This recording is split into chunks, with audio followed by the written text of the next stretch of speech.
سخت تہذیب کا بادشاہ چاہتا تھا کہ لمبی عمر جیے، اس کے بادشاہت ہزاروں سال قائم رہے۔ ایک روز بادشاہ نے ملک کے عمر رسیدہ تجربہ کار طبیبوں سے پوچھا کہ زندگی کس طرح طویل ہو سکتی ہے۔ بزرگ طبیب نے کہا، ہم مشورہ کر کے حاضر ہوتے ہیں، سوچنے کے لیے وقت چاہیے۔ بادشاہ نے اجازت دے دی۔ سارے طبیب سر جوڑ کر بیٹھ گئے۔ ایک نے کہا، اگر جڑی بوٹیاں کھانے سے عمر لمبی ہوتی تو کوئی بھی نہ مرتا اور ہم بھی کھا لیتے۔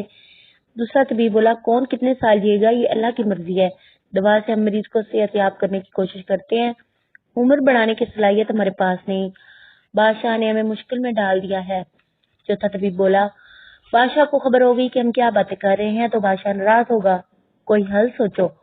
بزرگ طبیب نے کہا، میرے پاس حل ہے، میں بادشاہ سے بات کروں گا، تم سب خاموش رہنا۔ تمام طبیب دربار میں حاضر ہوئے۔ بزرگ طبیب نے کہا، جہاں پناہ، میرے پردادا نے بتایا تھا کہ یمن کے جنگلوں میں ایسی جڑی بوٹیاں ہیں جن میں آب حیات کی تاثیر ہے، اگر وہ جڑی بوٹیاں منگوا لی جائیں تو ہم آپ کے لیے عمر میں اضافے کی دوا بنا دیں گے۔ بادشاہ سن کر بہت خوش ہوا۔ اس نے 15 ذہین لوگوں کا وفد یمن کے بادشاہ کے پاس بھیجا تاکہ وہ جڑی بوٹیوں کی تلاش کے لیے جنگل میں جانے کی اجازت دے۔ وفد میں شامل بادشاہ کے خاص لوگ تھے، جن میں بزرگ طبیب کے علاوہ وزیر بھی تھے۔ وفد یمن کے بادشاہ کے دربار میں حاضر ہوا۔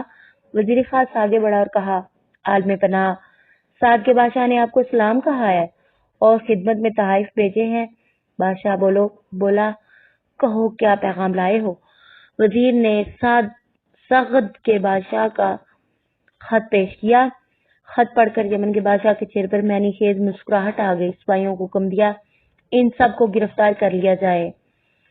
شاہی وفد میں شامل لوگ گھبرا گئے، انہیں کچھ کہنے کا موقع ہی نہیں ملا۔ یمنی بادشاہ کی ہدایت کے مطابق سپاہی انہیں گرفتار کر کے پہاڑی علاقے میں لے گئے۔ سب سے بلند پہاڑ کے قریب خیمہ نصب کیا گیا۔ تمام افراد کو خیمے میں بند کر کے ایک سپاہی نے کہا، بادشاہ کا حکم ہے کہ جب تک سامنے والا پہاڑ نہیں گر جاتا تم لوگ قید رہو گے۔ جس نے یہاں سے نکلنے کی کوشش کی اسے سخت سزا ملے گی۔ خیمے کے چاروں طرف سپاہی تھے۔ شاہی وفد پریشان تھا۔ ایک وزیر نے کہا، رہائی کی شرط سن کر ایسا لگتا ہے کہ ساری عمر خیمے میں گزر جائے گی۔ بوڑھے طبیب نے ہمت بندھائی، اللہ چاہے تو سب ممکن ہے، اللہ کے حکم سے پہاڑ زمین پر قائم ہے، وہ چاہے تو پہاڑ ریزہ ریزہ ہو جائے گا، اللہ کی ذات پر بھروسہ رکھو اور دعا کرو۔ سب سجدے میں گر گئے اور گڑ گڑا کر دعا مانگی، یا اللہ ہمیں قید سے رہائی دے اور پہاڑ کو ریزہ ریزہ کرنے کا سبب پیدا کر۔ وقت کا زیادہ وقت عبادت میں گزرنے لگا۔ چند روز بعد زمین میں سے گڑ گڑاہٹ کی آواز آئی اور جس پہاڑ کے قریب وہ لوگ موجود تھے وہ ہلا، کوئی چلایا، زلزلہ آ گیا، زلزلہ آ گیا۔ گھبرا کر سب خیمے سے باہر نکلے تو آنکھوں پر یقین نہ آیا۔ دیکھا کہ سامنے والا پہاڑ زمین سے اٹھا اور سرک گیا۔ پہاڑ سے پتھر گرنے لگے اور بلند و بالا پہاڑ اپنی جگہ سے ہل کر زمین بوس ہو گیا۔ خیمے میں موجود قیدیوں اور پہرے پر مقرر سپاہی دم بخود رہ گئے۔ سب لوگ پہاڑ سے مٹی کے بڑے بڑے تودے گرتے دیکھ کر حیران تھے کہ یہ کیا ہوا۔ وفد یمن کے بادشاہ کے سامنے پیش ہوا۔ بادشاہ کے علم میں تمام صورتحال آئی۔ وہ مسکرایا اور کہا کہ یہ تو ہونا ہی تھا۔ سب نے سوالیہ نظروں سے بادشاہ کو دیکھا تو وہ بولا، تم سب آزاد ہو۔ اپنے بادشاہ سے کہنا، اللہ لوگوں کی دعا اور بد دعا دونوں سنتا ہے۔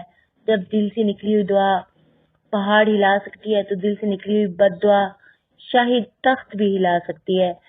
بس لمبی عمر چاہتے ہو تو لوگوں کو تکلیف نہ دو، انصاف کا بول بالا کرو۔ تمہیں لمبی عمر جینے کے لیے کسی دوا کی نہیں، دعا کی ضرورت ہے۔